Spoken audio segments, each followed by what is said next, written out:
after we start? It's whichever. Well, we're recording now, but as far as myself goes, this project, and since I'm recording for that purpose, I want to say hello to our eventual putative audience. I don't know. I always find it difficult to announce myself in a definitive fashion. I've some training in philosophy, predominantly through the continental line or tradition, from which I derive the kind of antipathy for certain analytic tropes, though time has granted me a begrudging respect of certain facets of the analytic tradition. And subsequent to my training, which was sort of Jesuit in character, I kind of discovered and was influenced by Marxism, though through the whole of that line, I've retained a kind of intuitive anarchistic disposition. This sort of is grounded in, it wasn't something at which I arrived from reading a particular anarchist or anything like that. It more just seemed to follow naturally from the proposition that we're fundamentally equal. And any sort of structure that countenances a significant disequilibrium of power just seems out of step with what it is to interact with human beings. That's rather abstract, right? It's a rather abstract way of putting it. I recognize that's basically my background as well, give or take a little bit. So that's very interesting to hear you say it. It was kind of, from my perspective, my embrace of anarchism, if you will, was equally, abstract and kind of step by step. So yeah, it's interesting that you landed in I know that you have, and this sort of, I found interesting, and you may sort of open up here, where eventually we'll probably circle around to the question of transhumanism. But as long as we're talking about anarchism, an interesting juxtaposition for you, I believe, is your Thomism with your anarchism. And it's not, at least my impression is that you don't usually see those two sitting in the same basket next to each other. So maybe if you'd like to talk a little bit about why you're a Thomist and how you see anarchism of one variety or another sort of streaming out of the Thomistic Weltanschauung or what have you. I think that's I think that's maybe it's a too difficult question for me to answer. I see it's more the case that I arrive at these two positions, I think, from different perspectives, from different entrances. So it's rather the case that I don't see any fundamental conflict between Catholic Thomism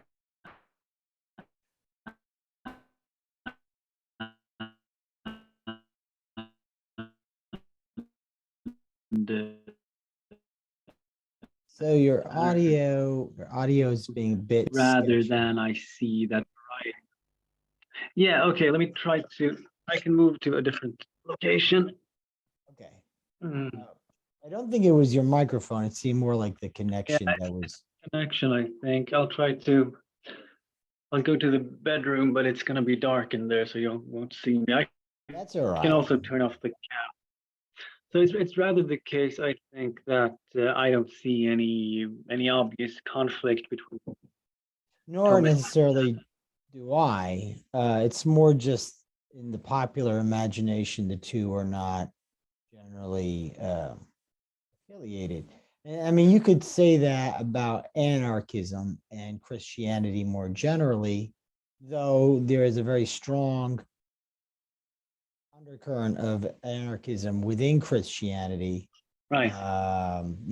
People like Jacques Ellul, who I believe wrote a text sort of defending that explicitly. I can't remember what it was called. You go through and traces it back, really even to a certain Judaic modality. So, Sure. so I mean, there's a good argument that modern anarchism is really an outgrowth of, 16th century attempts at Christian political theology and practice. I mean, there is a sort of genealogical connection here that's probably not very well known, I think. But then we get into the issue of, I mean, what is anarchism? What is Thomism? What kind of Thomism? What brand of anarchism are we discussing here? And I mean, that's a whole, an immense set of questions all by themselves, I think. right. I guess, and that's fine. I mean, I did that. Their enormity does not elicit a particular hesitation from my person, but we can always just circle back to that. Though I will press on this point. Like, when you say you're Thomistic or a Thomist, what does that mean? Does that necessarily mean that you are committed to a set of propositions, or does it mean maybe differentially that there's a kind of methodological commitment that you could say is Thomistic? Yeah, it's more of the former, I guess. What I mean by affirming Thomism is basically that I adhere to this Aristotelian Thomist metaphysics and a lot of the entailed theological propositions within a Catholic framework. So that's it. I mean, it regards how to view ethics from the perspective of teleology, and it relates to certain theological framings of the Eucharist, all of those kinds of things. Yes. So it's, So, I mean, that's actually a very helpful remark, because what I derive from that is that there is the perspective that something like teleology is fundamental yeah, to understanding the task of life, yeah, and yeah. the reject or the purported rejection of teleology is close to the heart of what is wrong with modernity. Oh, So, absolutely. So yeah, yeah. and in fact, one might push further and say that the absence of teleology is fundamentally incoherent and not completely honest, right? Absolutely. I Last think you time. cannot. Yeah, it's. I think it cannot be coherently defended. And if you want to segue further, I mean, transhumanism, I would consider that some sort of epitome of modernity's view on the human being and her relations to others, nature. I mean, that's sort of a distilled sort Yeah, of so essence. why don't you Yeah. go ahead and trace that out? How the transhumanist perspective is actually an epitomization of modernity and what's going on with the modern project. Well, that's a that's a huge question as well. And I suppose, I mean, your listeners here, I suppose that they have kind of a basic understanding of what transhumanism means.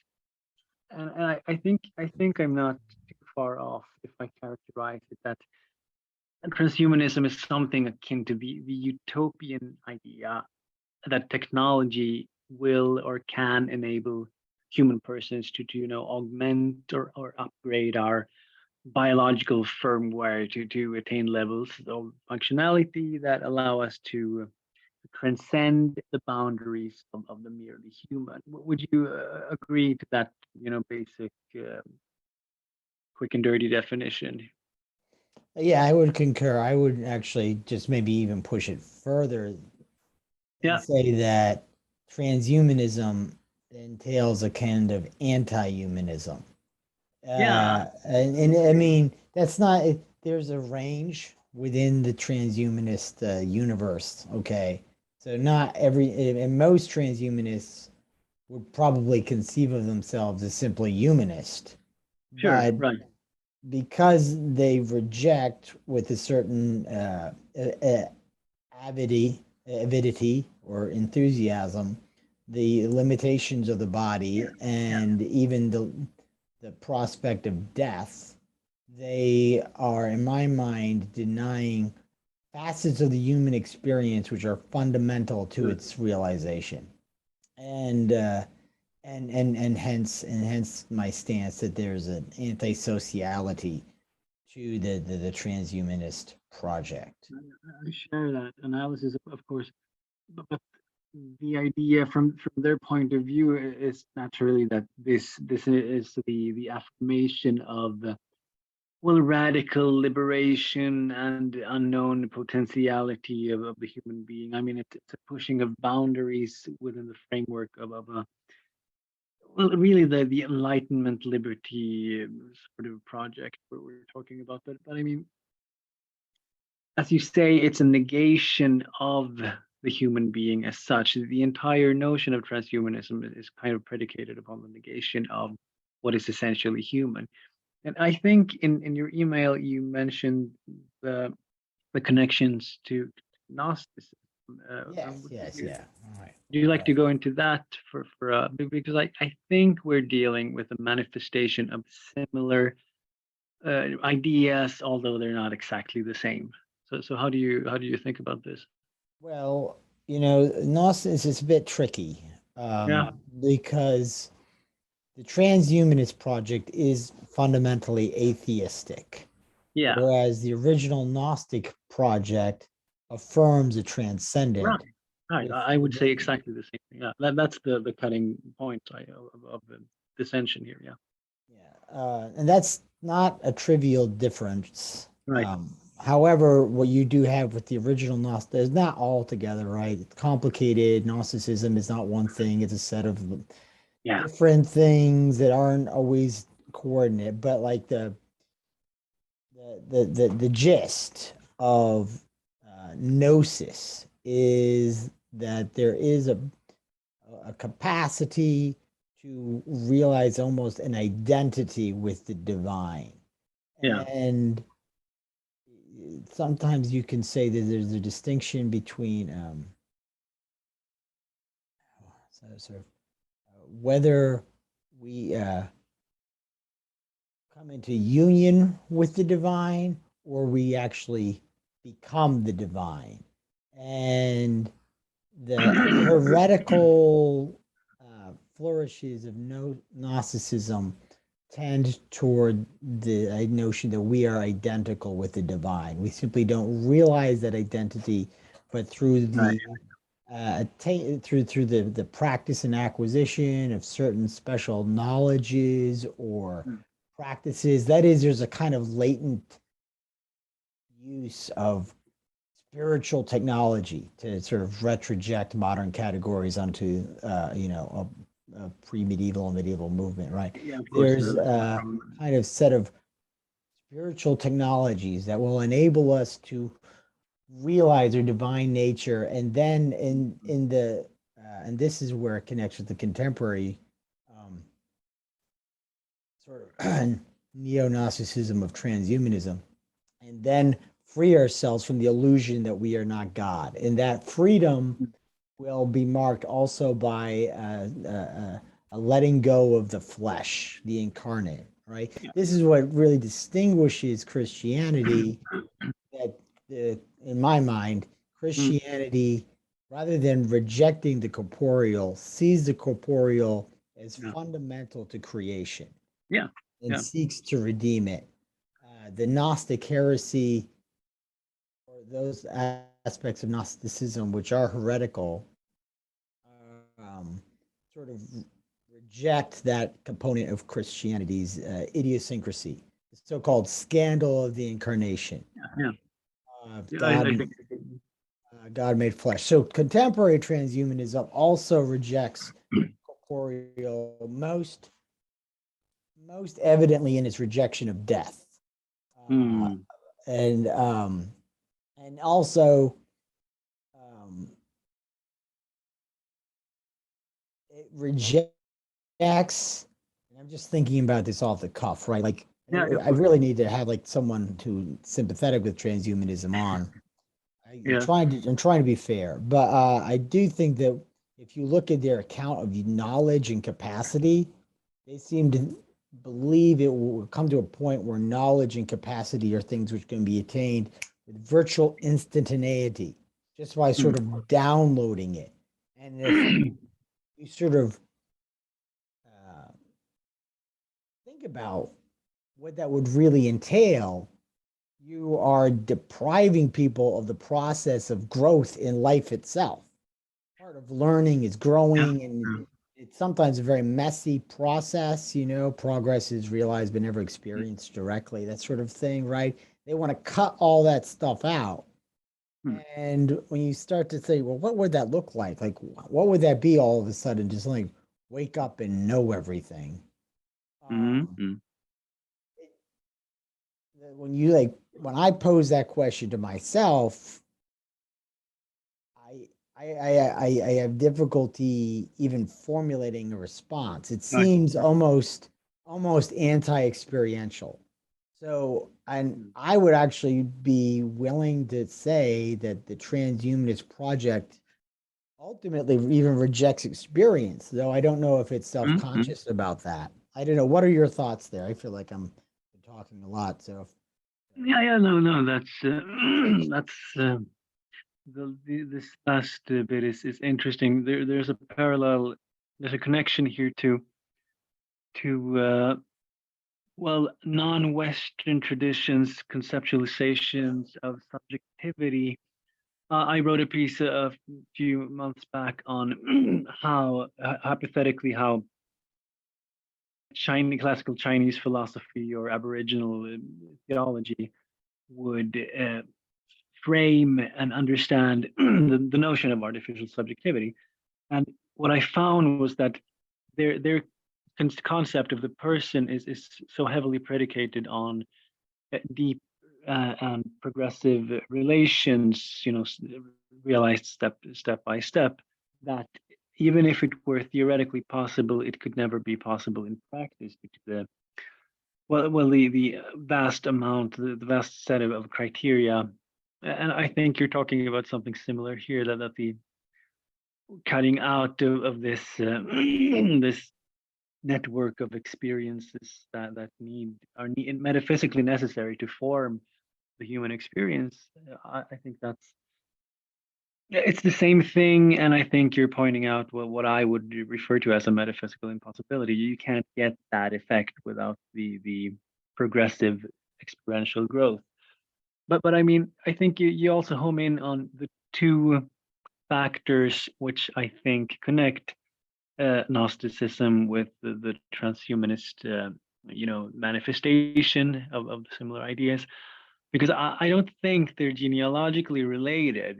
Maybe they are, maybe they aren't, but I mean, it's nonetheless, we're dealing with some sort of reemergence of Mhm, similar points mhm, of mhm. view, and I think it's both in this utopian or redemptive endeavor towards this liberation from the limitations of the human form, and it's this disdain for the sanctity of the body. This well, what I don't remember how you referred to it, but the scandal of the body that's particular to Christianity.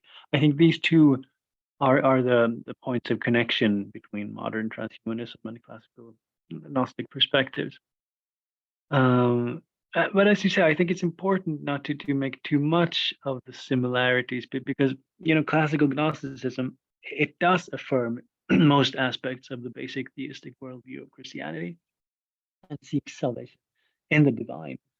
Whereas contemporary secular transhumanism kind of paradoxically seeks redemption in this techno-utopian framework. So I mean, the moderns, the modern transhumanists, they don't really realize that this Gnostic disdain for the material. You can say that the parallel kind of breaks down here.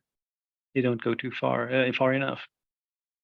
So what they generally like, if I'm, yeah, I see where I think they believe, what they generally will assert is that with adequate mastery technical problem, what we perceive to be deficiencies can be overcome.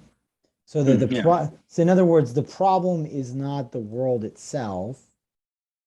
The problem is that we don't understand the world well enough to control it efficiently. And so what you have then, and it's a kind of sort of almost a weird sort of Platonism, right? So like a kind of bizarro Platonism, where you have the idea that, okay, the problem with human being is that it's the human being or the human individual is a sort of effective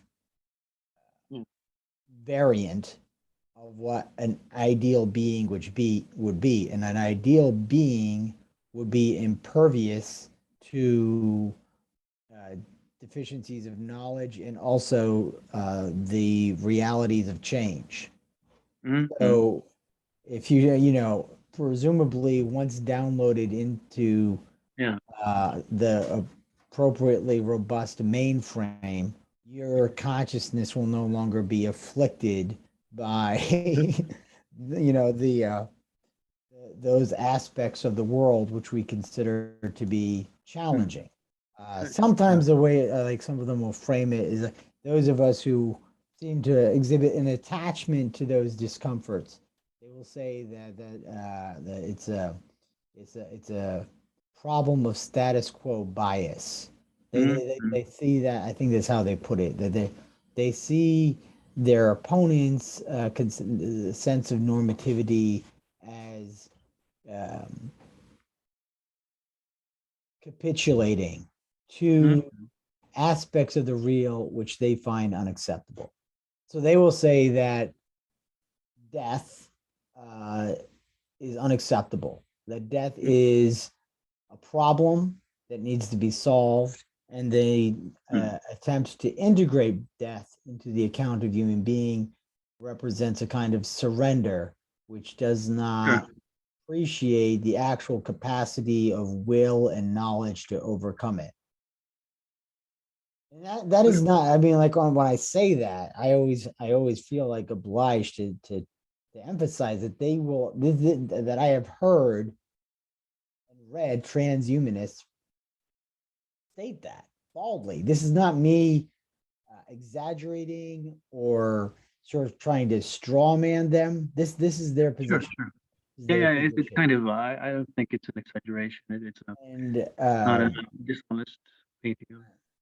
So to bring in another thing here, in your own essay about transhumanism, I'm sure you've written much, but the one that I read on your Substack, you characterize transhumanism as an aspect of contemporary capitalist superstructure, in particular, a kind of reification of imperatives which are necessary to create, if you like, the ideal consumer. I don't think you use the phrase ideal consumer, but what you do is you evacuate the human being of any necessary restrictions on their realization. Exactly.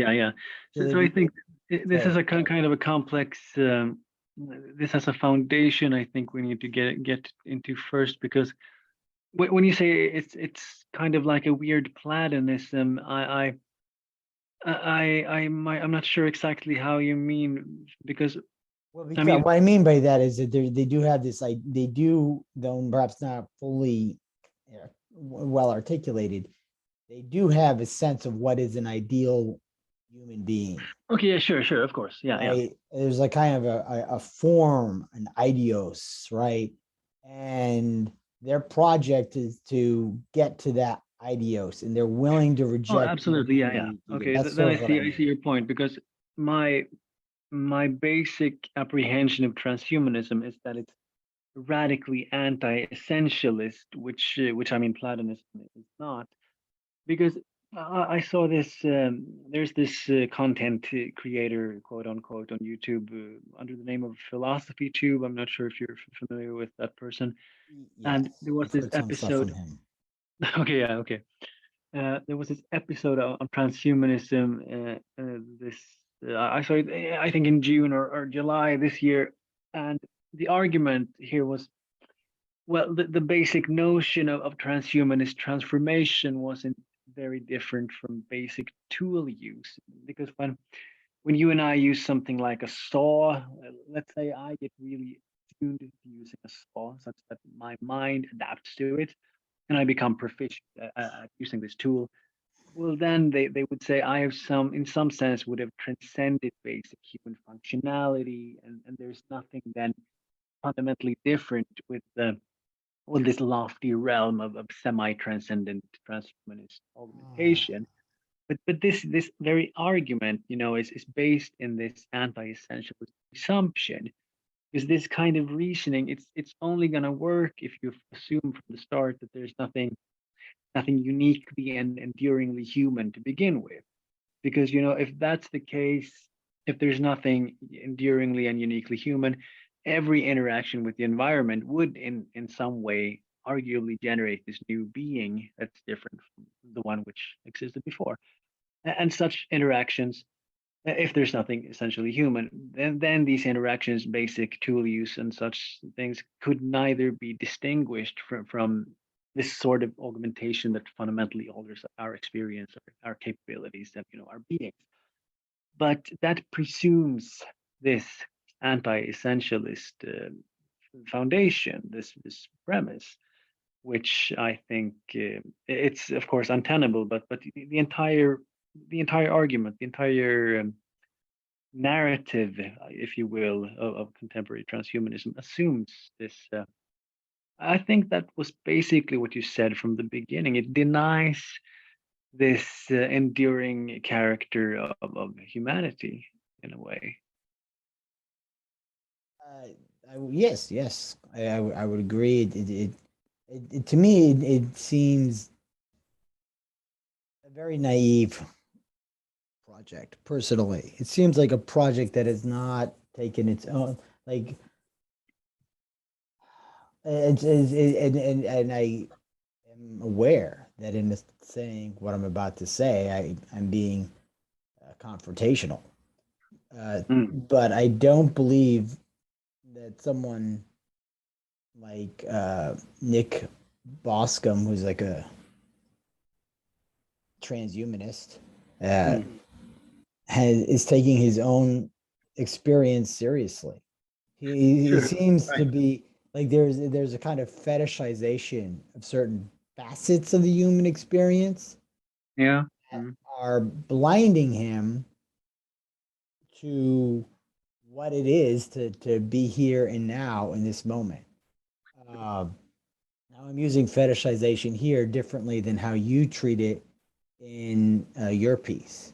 So the Yeah, of course. distinction Without. being that I am giving them maybe a little bit more um, generosity with respect to the idea that they are positing an actual ontology, whereas an ontology, which I think is inadequate, obviously, but it's there. They're trying to formulate something, whereas Absolutely, I your think they are. Yeah. piece, you're noting that insofar as they are positing this ontology, what they're really doing is that they're acting as on in a not entirely conscious manner, I suppose, as vectors through which the forces of commodity logic are asserting themselves.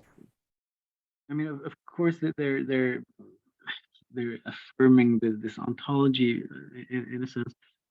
But I also think it's in this uh, where we are now in the discussion. It's important to mention that it's not just these self-conscious, explicit proponents of transhumanism that are interesting here, because this general narrative, I think, is diffused throughout contemporary culture in a very profound sense. So that this So, thing we're talking about, I mean, it's ubiquitous. It kind of it influences the way we think in the contemporary modern West in various ways. Yeah, so I think it's important. I mean, so it's then our problem that you're kind of if you're hostile towards it, I mean, it's an influential position which isn't being questioned. Well, to that point, then, what I suspect where you is that because you don't really run into many like everyday transhumanists, right? But Right. transhumanism, like we said at the beginning, epitomizes modernity, Yeah. and maybe what is where you could say we could pivot to the more general term of scientism as opposed to Sure. science, right? Because that's really this sort of secular adoration of science. That other you sent me a piece as well, right? That there's a tendency to sort of you call it soteriological scientism, and I think Or this redemptive scientism, whatever it works. I mean, so perhaps if you want to explicate how this is an incredibly challenging thing with which to wrestle, but not just because of its ubiquity, but also because it doesn't generally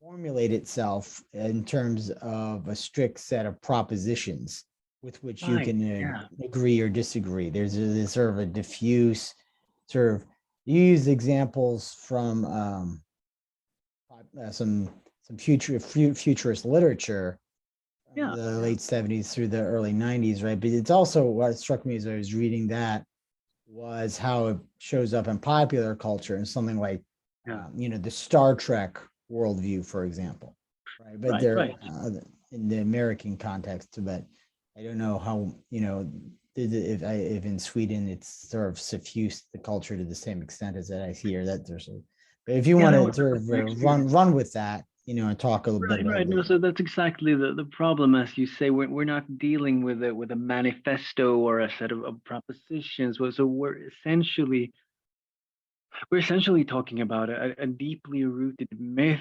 in the modern consciousness. I mean, it's at least as old as the 1500s. And when you mention scientism, I mean that's the scientism can be approached in a variety of ways, and what I talked about in this piece is something I refer to as redemptive or soteriological scientism, which is basically the idea that science somehow can bring us towards the highest good, towards liberation or redemption or salvation in some general sense. And that is, I think, to some extent, the core idea of transhumanism, or at least the core idea that's being expressed within the framework of transhumanism. And that is also its appeal. And I mean, if we look at people's worldview in general, I think it's shaped the set of worldviews that people carry with them in contemporary modern Western industrial civilization are to a great extent shaped by this myth of scientism, or this myth of redemptive scientism, and transhumanism being an expression of that myth is, I mean, what and I think it showed up conspicuously. Oh, the internet here is being a bit wonky. Hold on. Okay, I think we're okay now. I feel that the perils of this circumstance were made explicit in the past 2.5, 3 years now. The onset of what I refer to as the madness or the hoo-ha. I'm reticent to even use the locution COVID, because I don't care to grant it any more reality than it has been. It's but the capitulation to the narrative forwarded by state and corporate authority was generally connected to this mythology of science to which you refer, right? I mean, it's a mythology. It's not actually what Of course, the two are often conflated. The two are often intertwined, but there is a myth here in play, of course, as you say. And please go on about that, but it's interesting that you connect scientism to the, because my initial apprehension of this situation was and problems connected to the madness. I mean, my my basic, that the thing that most stood out to me was the digital isolation, the reliance on digital technology and in replacing actual human connection, all of those kinds of things.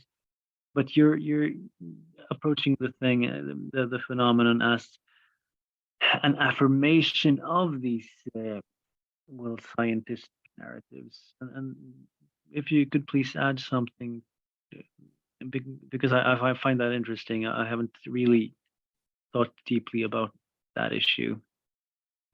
Well, I believe it shows up along several lines. For one, especially early on, there was the assertion that the emergence of this entity, which was often also suggested to be a synthetic entity, though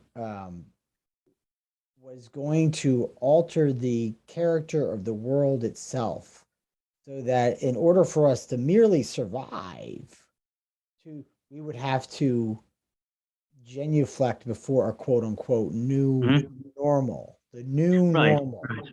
because only the powers of science would be able eventually through technology to combat this entity and its afflictive tendencies, right? You can no That was kind of longer. a new narrative. You hadn't seen that level of that extreme level of scientistic narrative in play before, right? It's something new in that sense, I I think. mean, more or less unprecedented. It could have been that there were some adumbrations of that in late medieval and Renaissance relationships with the plague, but Yeah. and I'm only getting that from Foucault's discussion of the rationality which the plague precipitated in his Mm. discipline and punish. Mm. Um, or is surveiller et punir or something like that in French, right? Mm. You know, so you may have some so some adumbration, some foreshadowing of that in that context, but we're so removed from it that we can only sort of it's only conjecture, right? Sure. Certainly, I feel it is we are in a historically unprecedented moment. Yeah, Uh, that's Also, yeah. I should note that so the relation, so with the so-called preventative measures that were advocated, that were, as far as common sense goes, pretty ludicrous on their face, Mm. to the point where I was sort of flabbergasted at how, people were willing to go along with them. What Yeah. you had was like a complete rejection of your own common sense, if you'll Yeah, forgive yeah, that yeah. colloquial term, This is absolute inadequate to submission science, to right? authority and to the structures of authority. So science, of course, gives us a kind of esoteric, a kind of special Yeah. knowledge and we have to rely on the expert for that knowledge. And I'm strident in my rejection of that, kind of Mm. Illichian, right? After Ivan Illich Mm-hmm. in that manner as well. Okay, the fact is that everyone knows that the 6 feet apart, that's ludicrous. You know that it's Mm. ludicrous. Yeah, Your yeah. own At body some level, tells I you mean, yeah. that. But Yeah. people have been Yeah. conditioned not to listen to their own common native intelligence. Right, and that's, That's I actually think, the distinction hitting between the nail on science the and head. I yeah. think that's the key to this entire historical situation. This rejection of your own authority and independence, and this submission before for this actually arbitrary authority dressed up in the garb of science.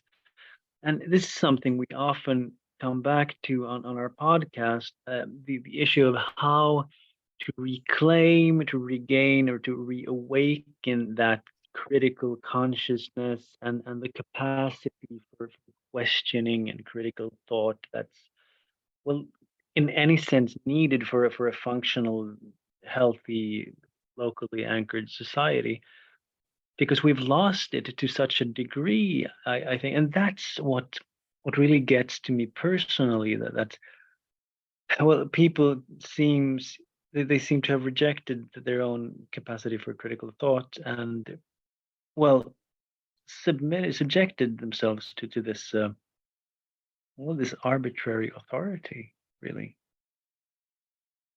It is. There's some other point. It'll come back to me. Sure.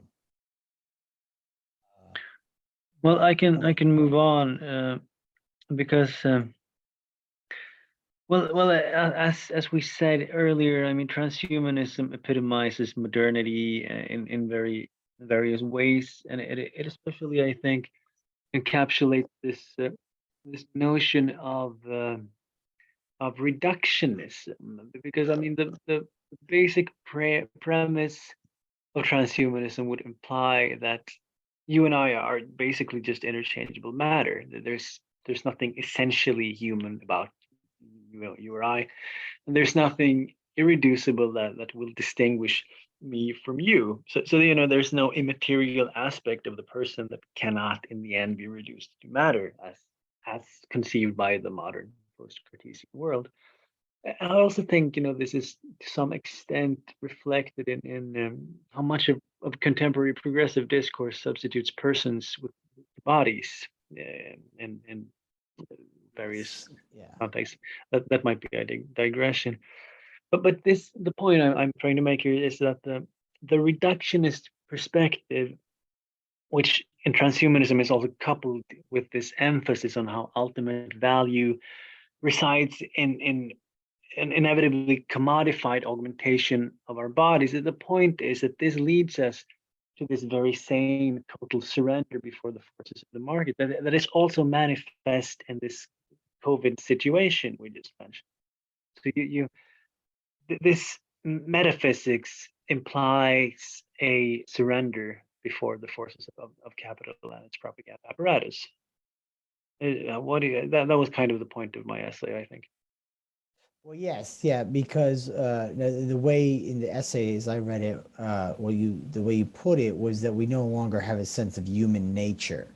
Yeah, that And could when protect us. and if you invoke the category of human nature, you will be rejoined with the objection that you're trying to Yeah, naturalize a historically specific cultural junction, and then it's incoherent because then that's generally used to say that you are apologizing for some kind of historical travesty, which mm, entails that you are committed to a prior normativity, which itself would be essentialist in character, but you allow that to remain latent. It's incoherent, right? All mm, that, right? yeah, Because yeah. you actually can't get away from a commitment at one point or another to a human nature. But Yeah, I absent would a agree. belief in human nature, you just surrender to the system. So the idea that you can radically formulate your individual while still theoretically viable falls down in the face of the practically of the ubiquity and the force with which the systems sort of Hmm. impose themselves upon us. Yeah, yeah, Um, and as you say, I mean, if in relation to this narrative, this metaphysics, we it's not put in terms of the market, right? That's the key thing, right? Not, I mean, sometimes it is, but usually it's no, I mean that's historically tacit. framed That's differently. inevitable. I mean, yeah, Right. that's something which the And context renders inevitable. I would rather, yeah, because the market is seen as the actual source of value. So yeah, I've been reading this other guy, Michael Polanyi, who says the problem with contemporary secularism, I'm paraphrasing, is that it almost inevitably leads to nihilism because of it course, is yeah, without a transcendent ground from which to, derive value. And so the market in a secular context is the last hope for being sure, transcendent, but it's sure, essentially a hedonistic calculus. It's actually worse than Yeah, heating. yeah. Right, because ultimately the logic of the market is simply that of surplus value production. Sound like a hoary Marxist, okay? But the surplus value production is itself indifferent to human circumstance. Sure. Whatever is necessary for the promulgation of surplus value will be countenanced. So sometimes it can be dressed up in very progressive clothing, so-called progressive clothing. So you have things like, kinder, gentler capitalism, right? Right. Or, but the end of the day, that's just an accident of circumstance. Another decade, it would be more than happy to reject that rhetoric to get on with it.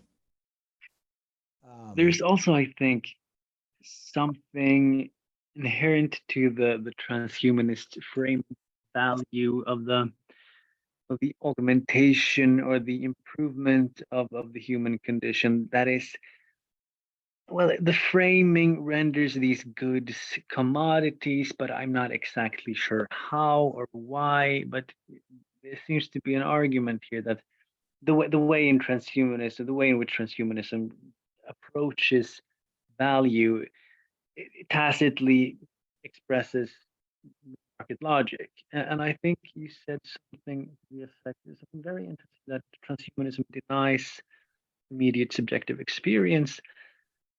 And I think there's a connection to reductionism here, but it's Yeah, it's kind of absolutely. opaque I to me didn't here. realize it until you said that, right? Because reductionism can't abide consciousness.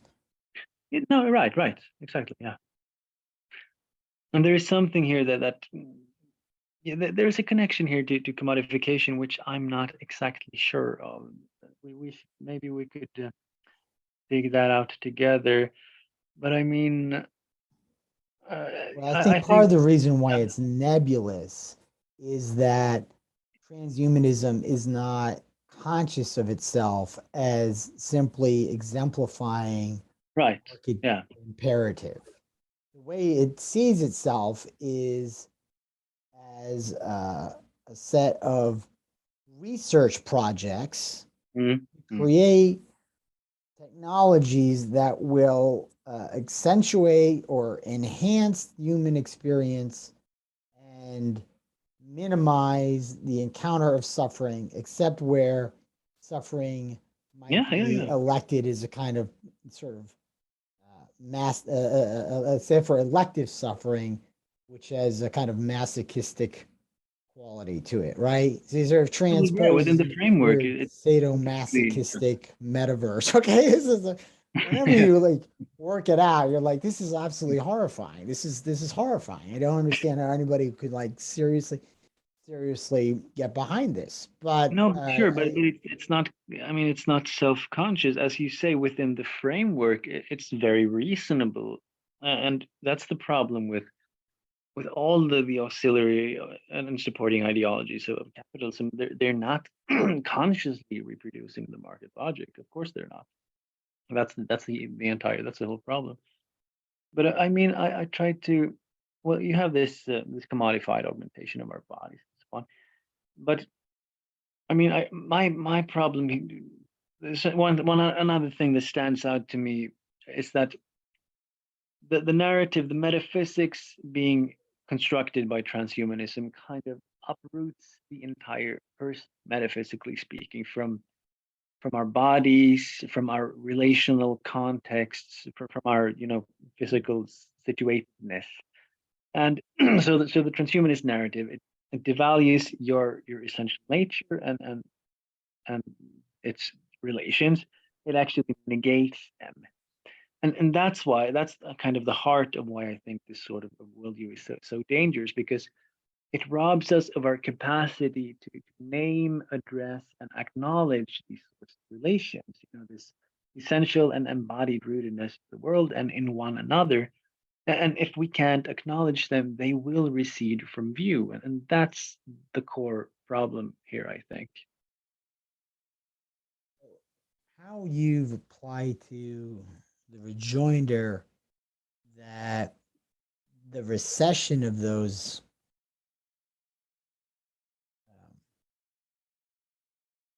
terms, right? The categories, values, um, is acceptable. In other words, the I guess the idea is that we are failing to by saying something like human nature is actually fundamental to interrogating and then navigating life. We are hamstringing ourselves. That we are, Mhm. we're not. We're simply just not embracing the bravery of this brave new world. How do you respond to that? So whether life would actually be better if you could live to be 325 and have instantaneous access to 17 languages and be able to, run faster than any Olympic athlete and things like that, right? Isn't that going to like accentuate your existence, right? Um, and why, to me, I don't. Well, I have my ideas as how to like rejoin that. But I wonder what your thoughts are in that way. I basically, you can't respond to that from within the secular framework. I think the only counter argument is from within religion to an extent. The only counter argument is the affirmation of something transcendent that's of infinitely higher value than any sort of contingent experience. So that's basically how I would just reject that whole premise of. I mean, sure, it would you know improve my my current existence. It would be a good, but it would be a limited good, and that's the problem. To raise up a limited good against the ultimate good. There, I think that's really sort of like hits the nail on the head. Is Okay. that it's that you take a limited good and then you um, apotheosize it, and Yeah, yeah, yeah. in the process, you are actually uh, committing uh, Esau's error, right? Yeah, You're selling your birthright, okay? For what? yeah, sure. For what? You know? Well, only some, at least. I mean, but that presumes that we can negate this context, this secular framework, because I see no way to argue against this.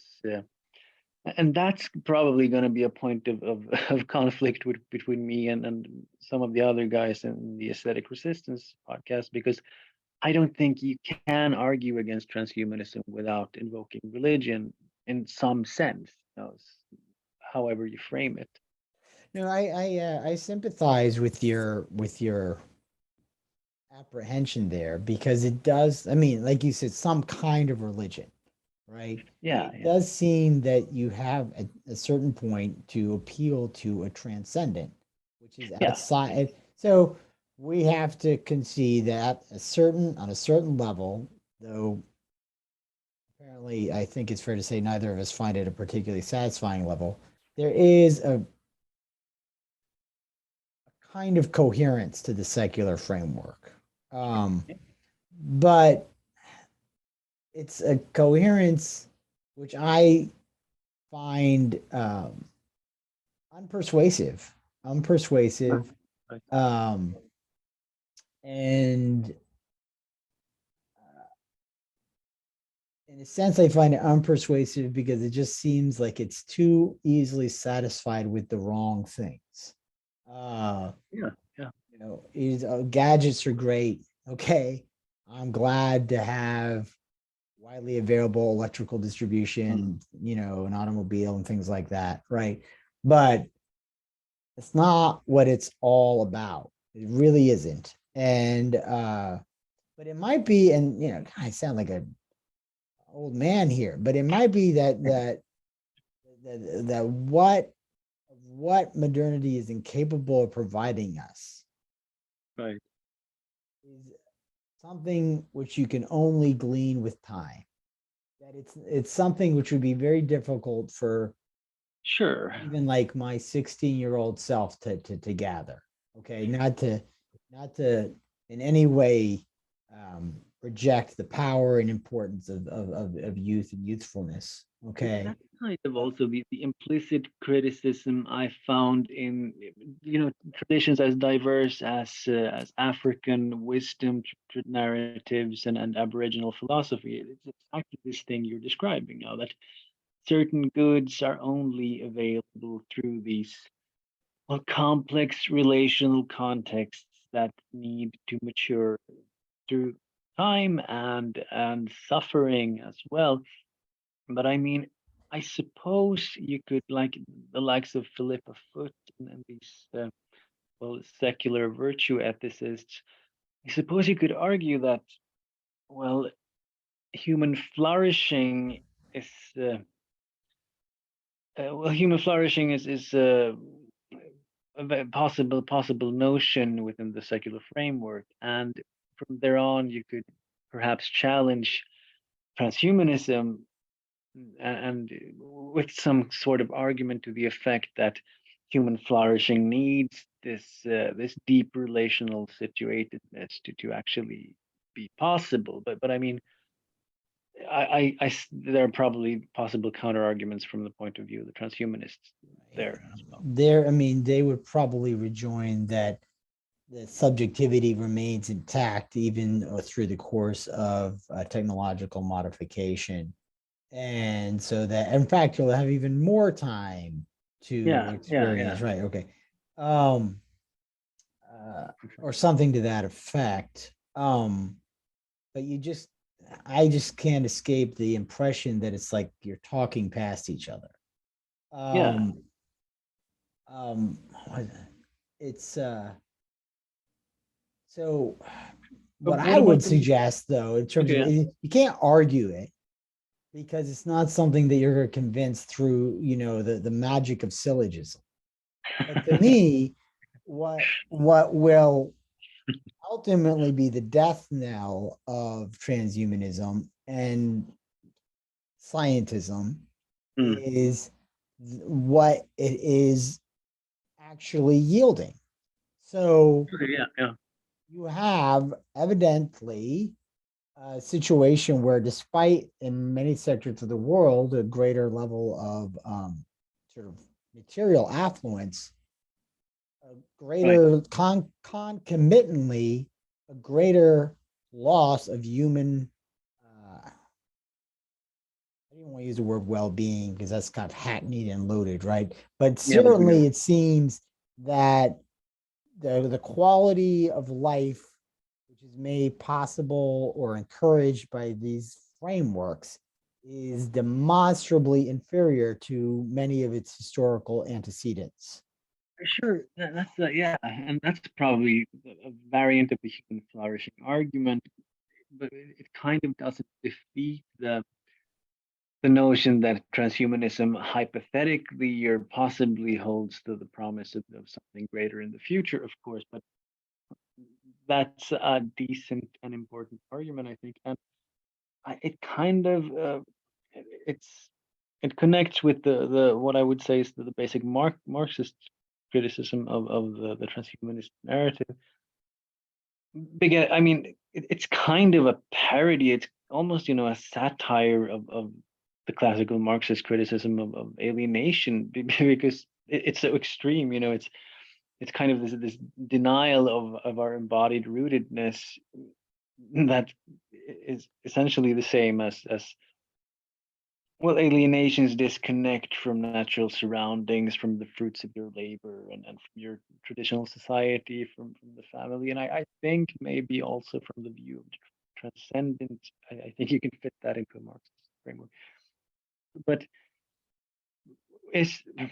will that critique, what's the response? Is it just, appeal to the future is that the only response the transhumanist has in that sense?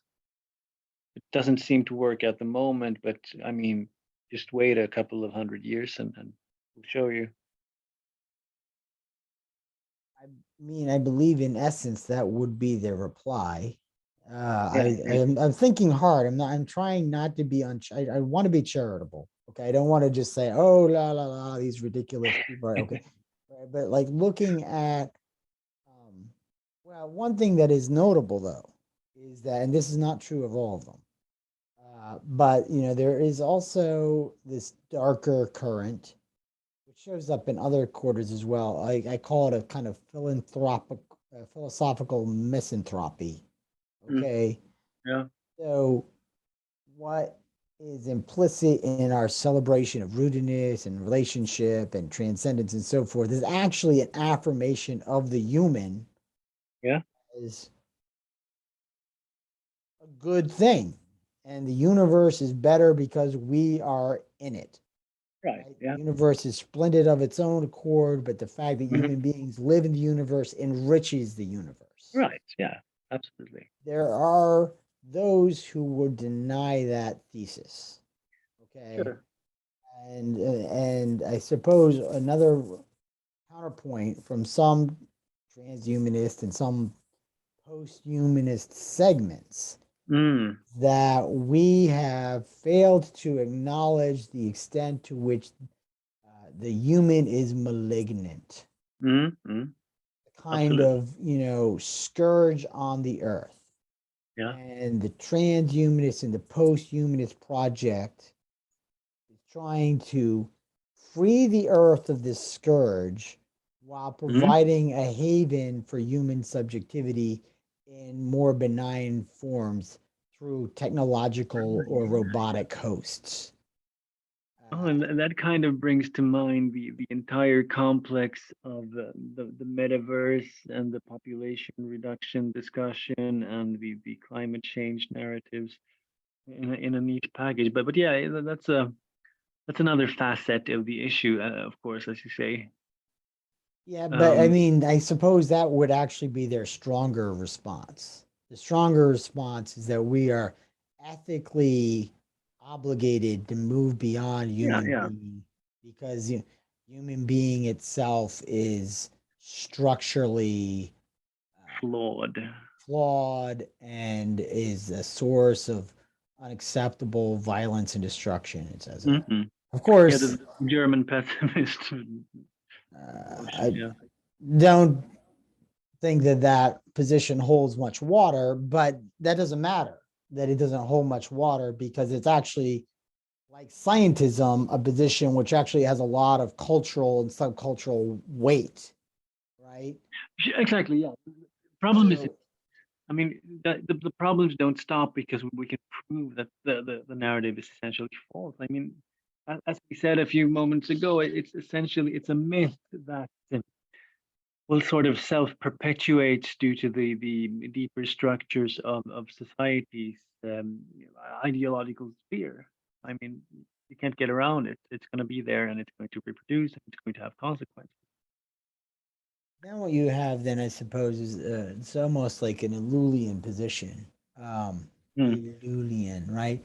Where, you know, being in the world but not of the world, the task is, I suppose, to create your own communities. Doesn't mean that you're rejecting the world because you do this in the world at the same time. Yeah, yeah. I would essentially agree that that's basically my perspective on things. Yeah. Of course, that's not emotionally satisfying. Okay, but that doesn't serve as a counterpoint. Right. It's not Right. emotionally satisfying to me because Yeah, yeah. it just like I just don't want to like give up on the world to that extent, right? Well, Um, depends on what you mean by giving up on the world. I mean, my general perspective on the times and time and society we're living in is that it's fundamentally untenable and that it's not going to be cohesive in this way for very much longer. So I mean, I view the Lillian imposition, if you will, as a kind of hopeful middle ground between utopianism and well, apocalyptic all right. perspectives. It's challenging, but It really is, it's certainly. Yeah. challenging. In part, it's challenging because even apocalypticism is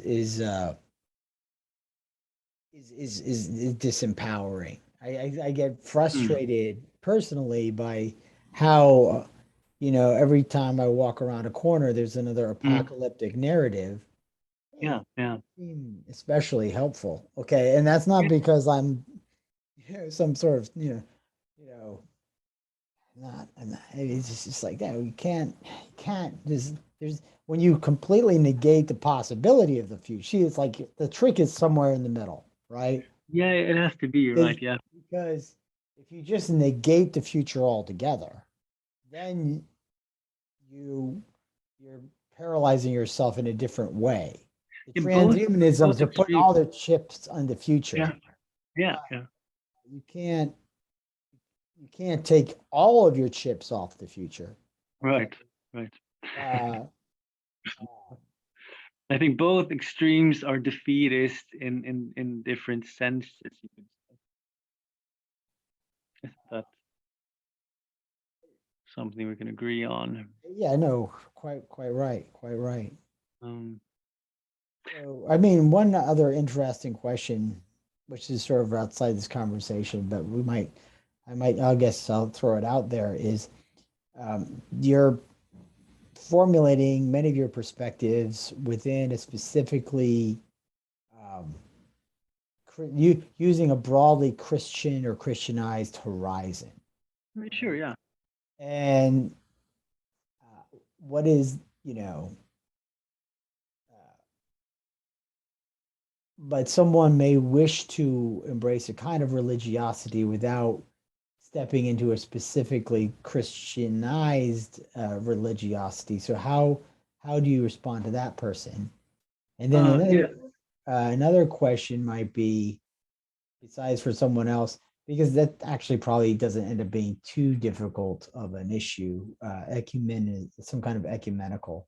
Mhm, mhm.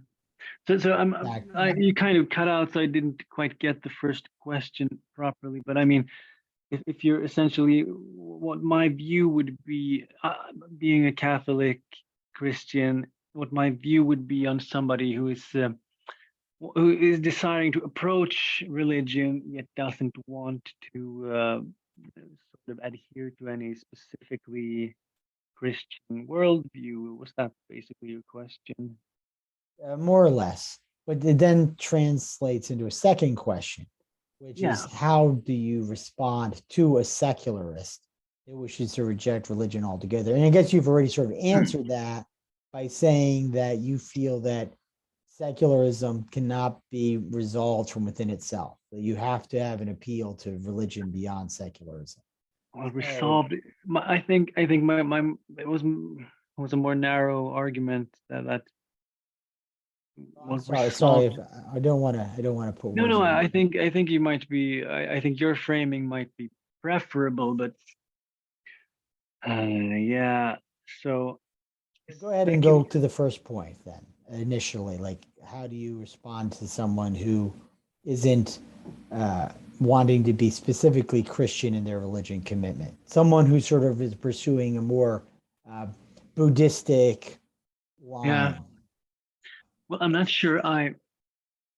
If there's, I'm not sure there's anything to respond to. I'm not sure that this poses a question or a difficulty from my point of view. I mean, the person is wrong in a sense in not accepting or approaching Christianity, but they're kind of not way off the mark. So I'm not sure there's a problem here. Could you? There probably isn't a deep problem, No, though no, I sure. am bemused that you are willing to say, well, they're just wrong. Right? Yeah, I chuckled yeah, I angrily. guess you do. I mean, being Uh, from the continental tradition, that's kind of a. It's not something you say in the continental framework in that sense, but well, it's even kind of countercultural to our current moment, right? It's not polite to tell someone that they're wrong. yeah, right. Um, I you in your essay on friendship mentioned your friend who's an atheist, the Oh, yeah, painter. yeah, yeah, Oh well, he's wrong about certain things. yeah, Right. yeah, And yeah. I had to sort of chuckle at your willingness there to just say, well, some things are right and some things are wrong. And I mean, that's actually an interesting, like it's not just a question of what's considered courteous. It's also a question that Yeah. um, we're at a cultural moment where, ironically, the assertion that there actually is something which is the case Yeah. has been It's kind of controversial itself. Yeah. made controversial, while at the same time there's a heated assertion that certain positions are unacceptable, right? Yeah. Yeah. So that's an incoherence at in the depth of the worldview, of course. But I guess, I mean, So yeah, I mean, it's funny to me, and not in a. It's just because you just don't say that sort of thing. You're like, oh, so. But I guess it comes down to a question of commitment, right? You're committed to saying that this is the case. right. But I mean, I would, you see, with the person in question you referred to in my essay, we share lots of important points of view. Of course we do. And I consider him one of the most, what's the word? He's a very virtuous person in some basic moral sense, especially from my point of view, because he really has no reason to affirm any moral value. He has no reason to adhere to any normative ethics, because he's not only an atheist, he rejects the notion of objective morality as such.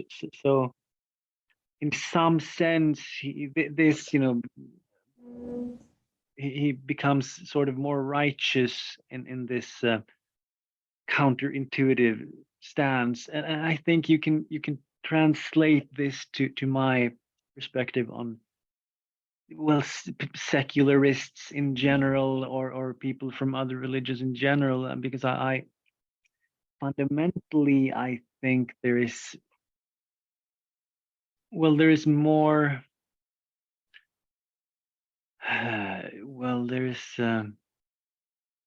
you asked about So, like in hearing you say that, if I can interrupt, sure, go ahead.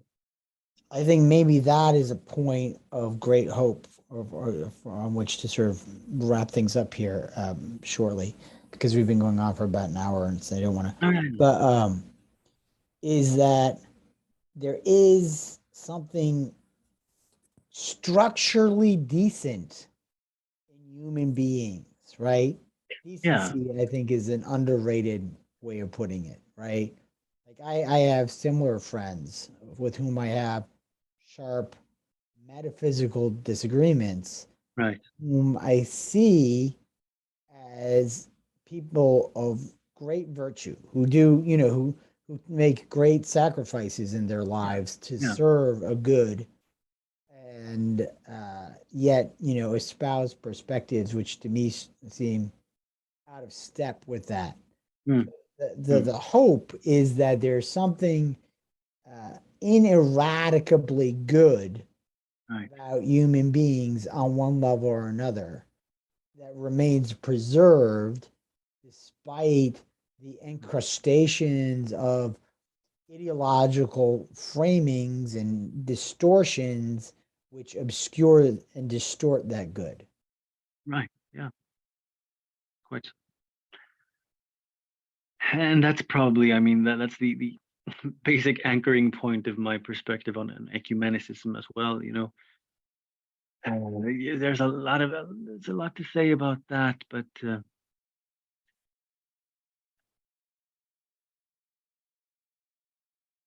Well, is there anything else that you would like to say about transhumanism or anything in general? yeah, Or yeah. have I like, or if I said something that you sort of let pass or whatever, or anything like that? No, I don't think so. You've been very thorough, I think, with regard to the entire discussion, and I think I have gone through all of the points I wanted to make in that respect. Of course, there's always a lot of stuff to add, and it's a very complex topic, and it goes back, in the history of ideas with the genealogy of the concepts involved way back, and there's so much to excavate, at least from the 11th, 12th century and forward.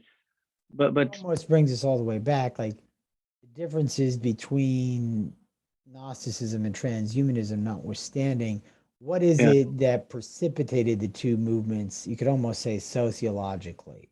Like, what is I think you what can, is the yeah. deeper, or if you like, what is the deeper spiritual temptation which creates heretical modes of Gnosticism that is Yeah, shared yeah. in common with the temptation that makes some variation of transhumanism appealing to people?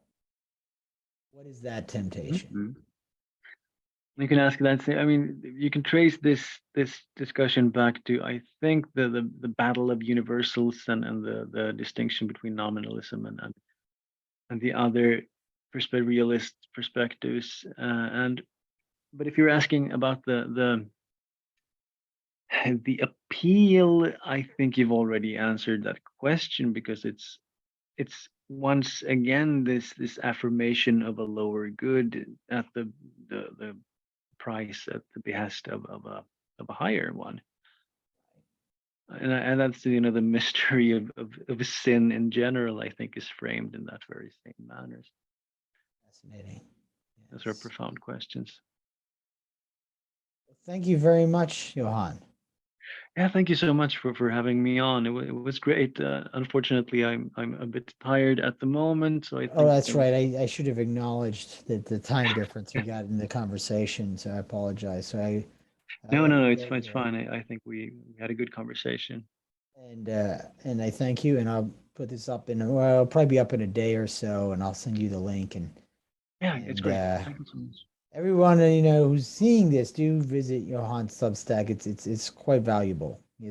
He has this great. We alluded to it, but we really didn't touch about on it. But I found your take on friendship very very Yeah, very thanks. evocative. So thank you. Thanks. It's great. It's great to hear. I basically just cribbed from C.S. Lewis most of the stuff. So but thanks, man. All right. Well, have a good night. Yeah, you too. It was great to be here. Bye bye.